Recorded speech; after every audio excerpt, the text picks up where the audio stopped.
사람으로서 할 수 없는 잔인한 행동을 하고도 그게 잘못인지 모르는 사람들을 향해서 우리는 사이코패스라고 말을 합니다. 이 사이코패스들의 뇌를 연구하던 과학자 한 분이 뇌 사진을 보게 됐는데 일반 사람들의 뇌와 다르게 사이코패스의 뇌는 다른 모양으로 되어 있다고 합니다. 그래서 이것들을 발견을 하게 됐는데요. 또 한 가지를 발견했는데 그게 바로 뭐냐면 이 사이코패스들이 세상에서 큰 죄를 짓는 그 사람들의 과거를 돌아보면 부모나 주변 사람들에게 학대를 당한 정황들을 발견할 수 있었습니다. 하나같이 다 사이코패스에게 그러한 학대당한 일들이 있었고 그 학대를 당한 사이코패스들은 사회에서 큰 무리를 일으키게 되었습니다. 근데 이 과학자가 더 놀라운 사실을 하나 발견했는데 자신의 뇌가요 사이코패스의 뇌와 똑같은 것을 발견했습니다. 자기가 생각할 때에 사이코패스의 뇌와 일반 사람의 뇌를 비교하려고 자기 뇌를 촬영을 한 거예요. 그래서 내 뇌하고 사이코패스 뇌하고 얼마나 다른가를 보려고 했더니 놀랍게도 자기의 뇌도 누구와 같았어요? 사이코패스와 같았더라는 거죠.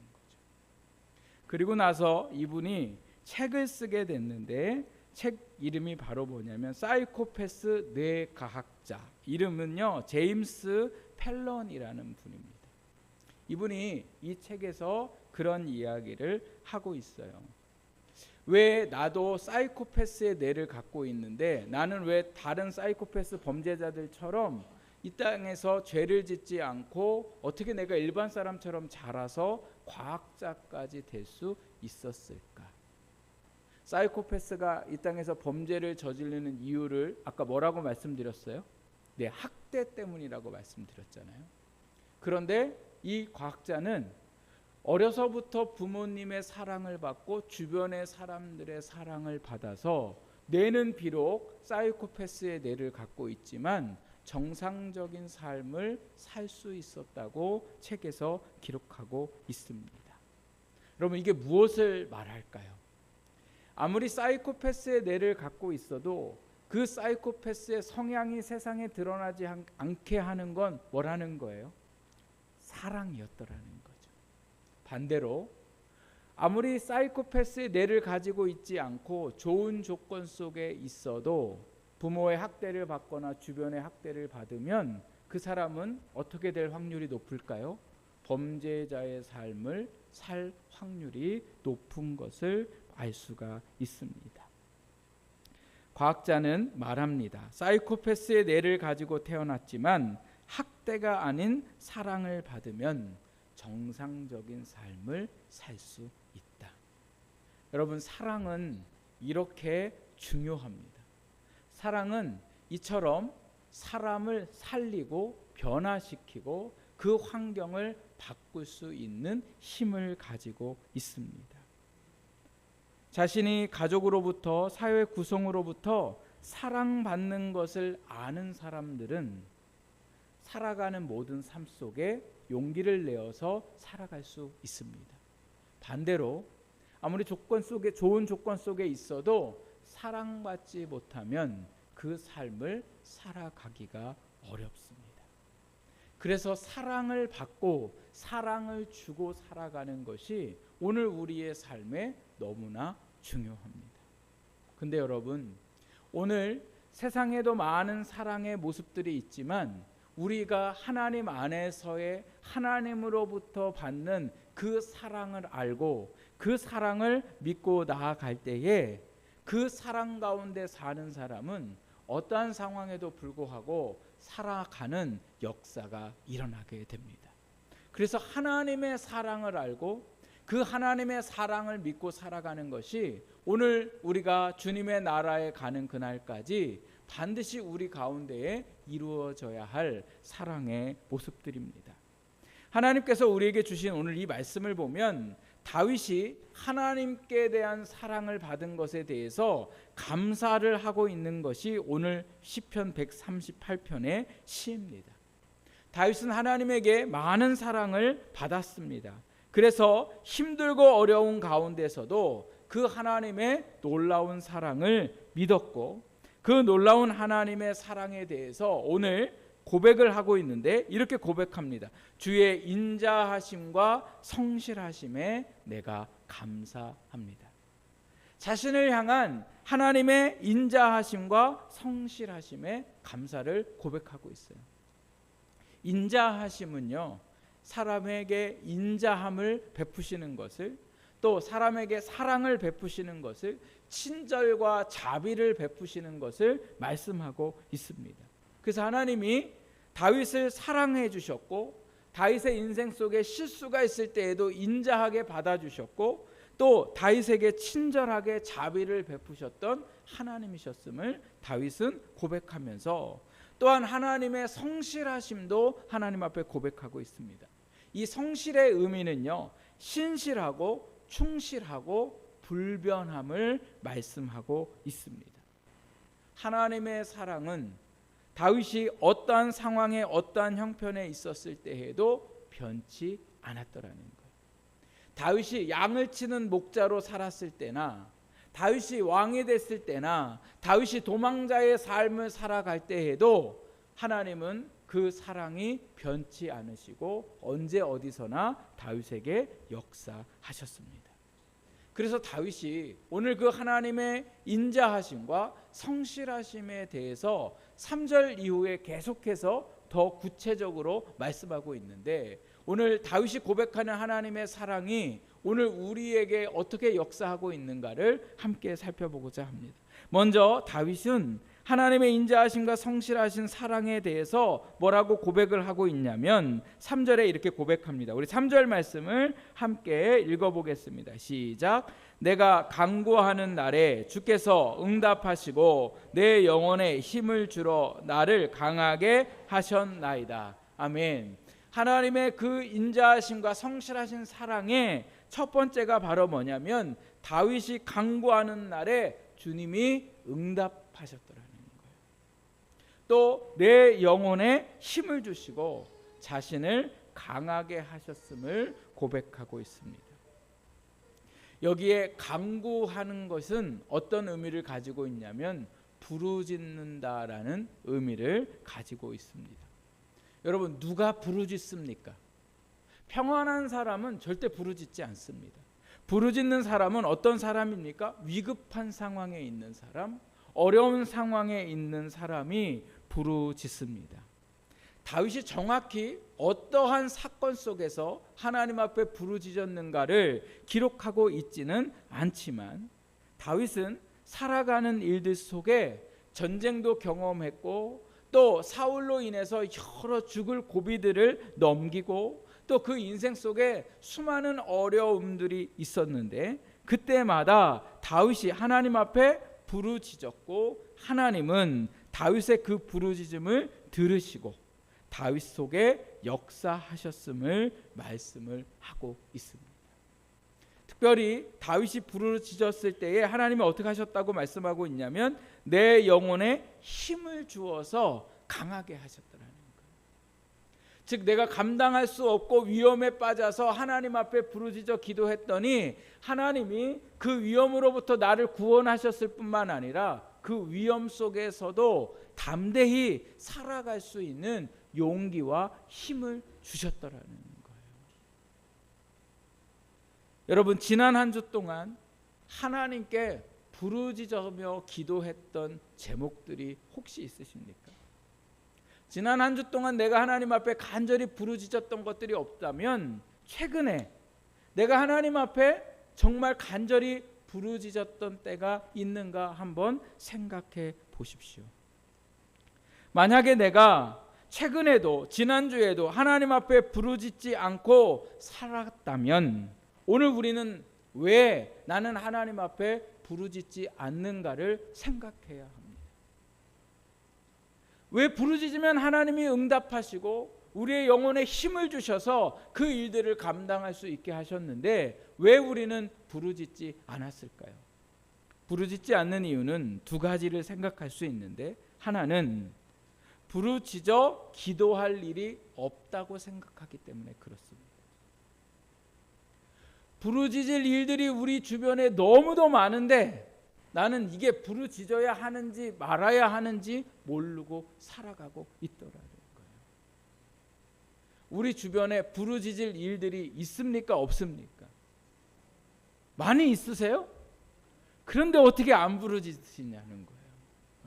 부르짖는다는 건 뭐예요?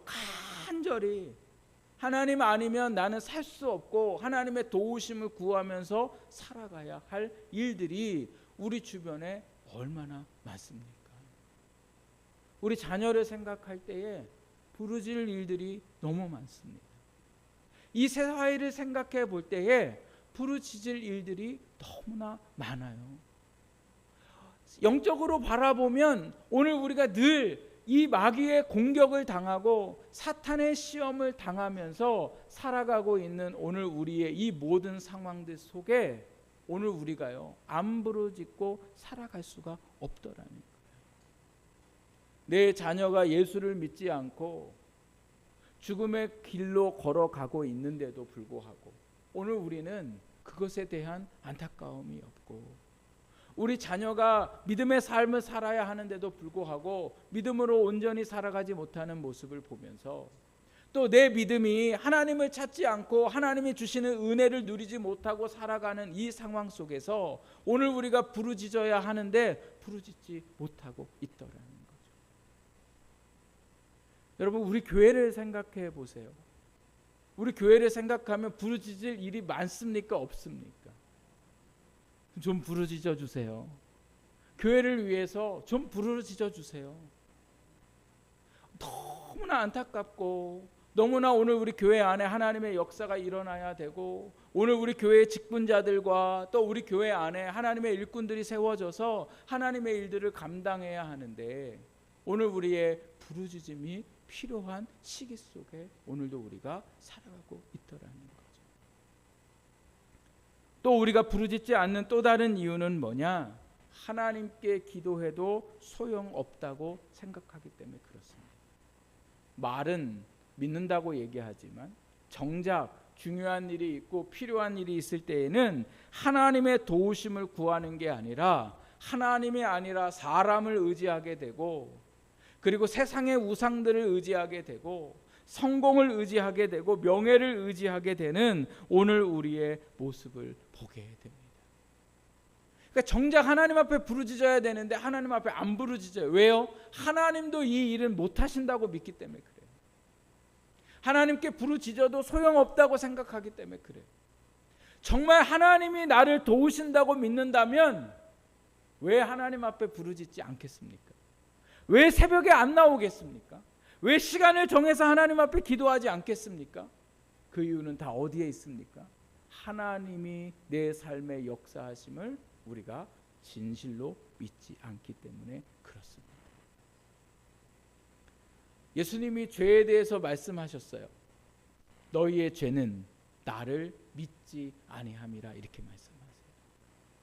우리가 헌신 입으로 하나님을 믿고 예수님을 믿는다고 말하지만 예수님의 구원을 믿는다고 말하지만 정작 오늘 중요한 순간 내 삶의 위기가 있을 때에 오늘 우리가 하나님 앞에 얼마나 부르짖고 있는가를 보면 내가 지금 믿음의 사람인지 아닌지 그것을 통해서 알 수가 있습니다. 시편 50편 15절 말씀에 하나님이 이렇게 말씀하세요. 환난 날에 나를 부르라. 내가 너를 건지리니 내가 나를 영화롭게 하리로다. 오늘 하나님 앞에 우리가 부르짖고 나아갈 때에 하나님이 우리를 건지시고 하나님께 영광을 올려드리는 우리의 삶으로 인도하실 줄 믿습니다. 하나님 앞에 기도할 때에 하나님이 우리의 삶에 역사하십니다. 그러므로 오늘 우리 모두가 정말 우리의 삶의 모든 삶 속에 자세하게 구체적으로 하나님 앞에 간절히 부르짖는 이 부르짖음의 믿음이 저와 여러분에게 다시금 회복되기를 주님의 이름으로 축복합니다.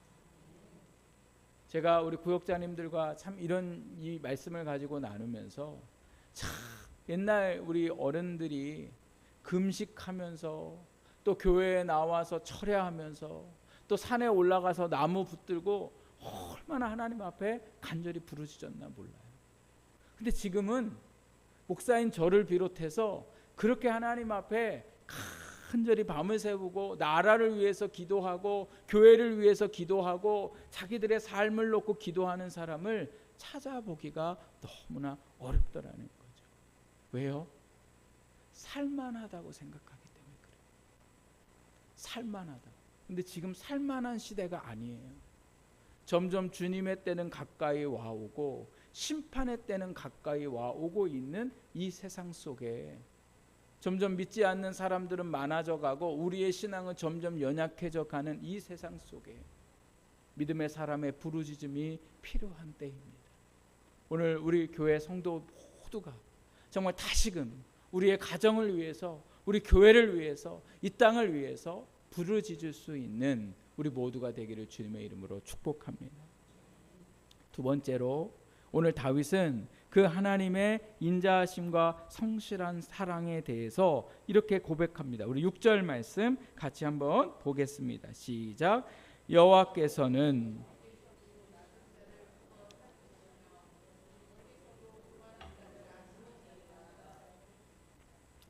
여호와께서는 높이 계신다 이렇게 말씀하세요.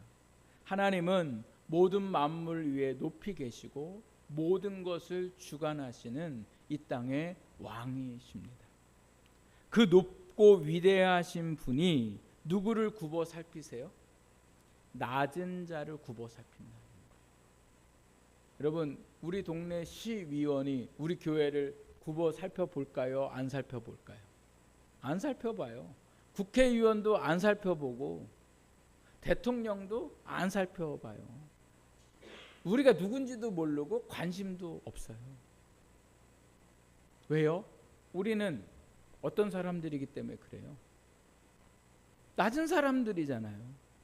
높은 사람들 같으면 찾아오겠죠. 찾아와서 교회 등록도 하고 이렇게 하겠죠. 여러분, 큰 교회를 제가 부목사로 경험을 하면서 매해 선거 때마다 그 시의원이나 아니면 그 구의 국회의원 후보자들이 교회 등록한다니까요. 등록해요. 왜요? 왜 등록해요? 그 큰 교회에 있어야 뭐가 오기 때문에 그래요. 표가 오기 때문에 그렇죠. 제가 여기 7년 동안 있는 동안 한 번도 안 와요. 왜요? 여기 계신 분들이 다 수곡동하고 분평동에 안 사시는 걸 알아서 그럴까요? 작으니까요. 낮으니까요. 근데 하나님은 오늘 낮은 자를 뭐예요? 굽어 살피신대요. 이 굽어 살피신다는 뜻이 뭔가 제가 국어사전을 찾아보니까요. 사회적으로 신분이 낮은 아랫사람의 사정을 아주 상세하게 헤아리는 것이 굽어 살핀다는 거예요. 그냥 보는 게 아니라 어떻게 하겠다고요? 상세하게 굽어 살피신다는 거예요. 하나님이 우리의 삶을 상세하게 굽어 살피신다는 거예요. 왜요? 그 필요를 채워주시려고, 그 삶의 어려움을 해결해 주시려고, 그 삶 속에 지혜를 주시려고 하나님이 굽어 살피신다는 거예요. 다윗은 미천한 사람이었어요. 왕이 될 수 있는 조건을 가진 사람이 아니었어요. 그의 출신은 시골의 목동이었어요. 그런데 그런 그를 사울이 눈여겨보았고 골리앗과의 싸움에서 승리를 하면서 다윗을 왕 다음의 자리에 올려줬어요. 그 신분이 뭐였냐면 군대 장관이었어요. 군인을 통솔할 수 있는 가장 높은 자리에 올려줬는데, 그렇게 올려주니까 사람들이 다윗에게 다 굽신거리고 다윗을 막 좋아했어요. 근데 사울이 다윗을 오해하기 시작하면서 다윗을요 반역자로 몰아세우기 시작했어요. 그랬더니 아무도 다윗의 편에 서지 않았더라는 거예요. 왜요? 다윗의 신분이 미쳐냈기 때문에 그런 거죠. 다윗의 사람이 없어요. 그런데 하나님은 다윗을 돌아보셨어요. 다윗의 인생 속에 하나님께서 역사하셨고 그 필요를 채우시고 하나님의 그 놀라우신 사랑으로 다윗을 돌봐 주셨습니다. 하나님은 낮은 자를 굽어 살피신대요. 근데 이 낮은 자는 글자 그대로 얘기하자면 사회에서 미천한 사람, 가난한 사람, 병든 사람, 힘없는 사람이 낮은 자지만 영적으로 낮은 사람은 누구냐? 세상 것 없어도 하나님만 계시면 괜찮은 사람. 또 세상 것 많이 있어도 하나님이 없으면 안 되는 사람. 하나님만 의지하고 하나님만 바라보며 살아가는 사람이 어떤 사람이에요? 낮은 사람이라는 거예요. 그러니까 오늘 우리는 점점 이 땅에서 높아지는 사람이 아니라 믿음 생활을 하면 할수록 어떤 사람이 돼야 돼요? 낮은 사람. 내가 살아보니까 하나님밖에 없습니다. 우리 자녀들에게 필요한 사람은 하나님이, 세상의 사람이 아니라 하나님이십니다. 하나님이 책임지시고 하나님이 역사하실 것을 믿고 살아가는 사람이 낮은 사람이며 하나님이 그 사람을 어떻게 하세요? 세세히 굽어 살피시는 줄 믿습니다. 창세기 12장 말씀에 보면 하나님께서 아브라함을 가나안 땅으로 이끌어 내십니다. 근데 가나안 땅에 가보니까요, 가뭄이 너무 심한 거예요. 그래서 자기가 가지고 있는 재물과 짐승들과 식구들이 그 가뭄 때문에 도저히 살 수가 없으니까 아브라함이 그 모든 식솔들을 데리고 애굽으로 내려가요. 근데 애굽으로 내려가서 고민되는 게 하나 있어요. 자기의 아내가 너무 예뻐서 혹시라도 애굽 사람이 자기를 죽일까 하는 두려움이 있어서 그 부인한테 사람들이 묻거든 내 부인이라고 하지 말고 내 동생이라고 얘기해라, 이렇게 얘기해요. 그리고 결국 그 사람들이 이 부인 사라를 빼앗아 갑니다. 그래서 왕이 데려가요. 너무 예뻐가지고. 그러니까 이 아브라함은요, 보내고 싶지 않지만 힘이 없으니까 어떻게 할 수가 없는 거예요. 그래서 아브라함이 눈 뜨고 자기 아내를 빼앗겨 버렸어요. 얼마나 그 밤에 자기 자신이 한탄스럽고 이 사건 속에 자기가 아무것도 할 수 없고 얼마나 두렵고 괴로웠을까요? 손쓸 방법이 하나도 없어요. 주변에 도와줄 사람이 하나도 없어요. 그런데 그 밤에 하나님이 애굽 왕에게 찾아가시죠. 그리고 그 왕을 두렵게 하시고 사라에 대해서 손도 대지 못하도록 만드시고 그 다음날 아침 아브라함을 불러서 사라를 다시 돌려주고 아브라함에게 미안하다고 하면서 뭐까지 줘요? 재물까지 주었더라는 거예요. 살 방법이 없고 어려움을 해결할 수 없지만 하나님이 그 밤에 역사하셨습니다. 도움을 받을 사람도 없고 도와줄 사람도 없는 이 아브라함의 인생 속에 하나님이 역사하셨어요. 세상은 우리에게 아무런 관심이 없습니다. 살아가는 우리의 삶 속에 때로는 우리의 남편과 아내도 내 마음을 몰라주고 자녀도 내 마음을 몰라줘요. 속속히 헤아려 주지 않더라는 거예요.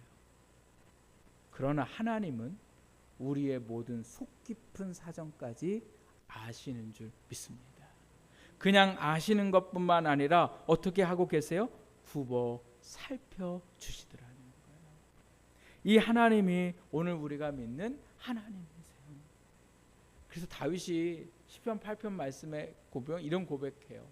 인자가 무엇이간데 주께서 저를 생각하시나이까. 여러분, 하나님의 그 놀라우시며 하나님의 그 세세하시며 그 깊으신 사랑이 오늘도 우리의 가운데에 있는 줄 믿습니다. 하나님이 저와 여러분의 마음을 알고 계세요. 그리고 위로해 주시고 용기를 주시고 힘을 주시는 하나님을 여러분 우리가 함께 의지하며 살아가는 저와 여러분의 삶이 되기를 부탁을 드립니다.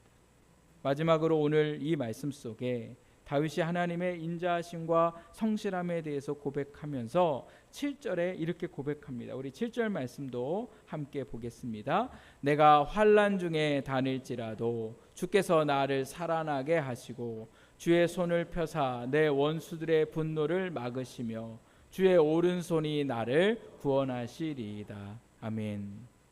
다윗은 하나님께서 환난 중에 자신을 살아나게 했다라고 고백합니다. 다윗은 많은 환난을 당했습니다. 믿었던 사울 왕이 반역자로 세워서 늘 왕이 되기까지 오랫동안 도망자의 삶을 살아야 했습니다. 여기를 가도 저기를 가도 다윗을 반가워하는 사람은 없고 다윗을 죽이려고 했던 사람들 뿐입니다.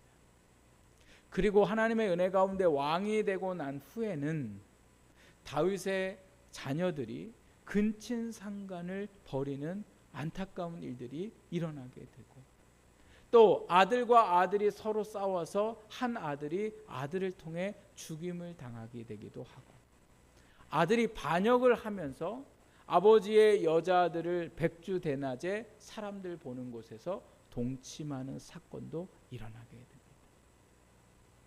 그리고 나라에 큰 기근이 있어서 또한 어려움을 당하고 수많은 백성들이 죽어가는 모습을 봐야 하는 다윗의 인생 속에 모든 인생 가운데에 환난이 참으로 많았습니다. 그런데 중요한 건 여러분, 환난을 만난 것이 아니라 환난 속에서 하나님이 다윗을 살아나게 하셨더라는 거예요. 오늘도 우리의 삶은 환난과 어려움의 연속입니다.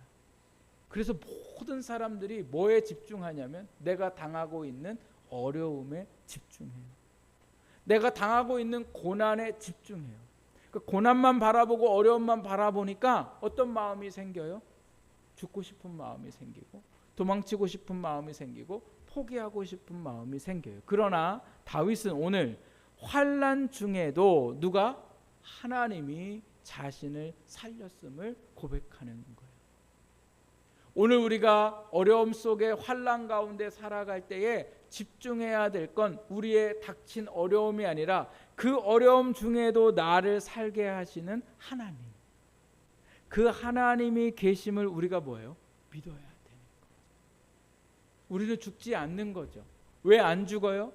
하나님이 그 환난 속에서 나를 뭐 하실 것을 믿으니까요. 살게 하실 것을 믿고, 또 그 말씀 보십시오. 주의 손을 펴사 원수들의 분노를 뭐예요? 막아주시고 주의 오른손으로 나를 뭐예요? 구원하시나이다.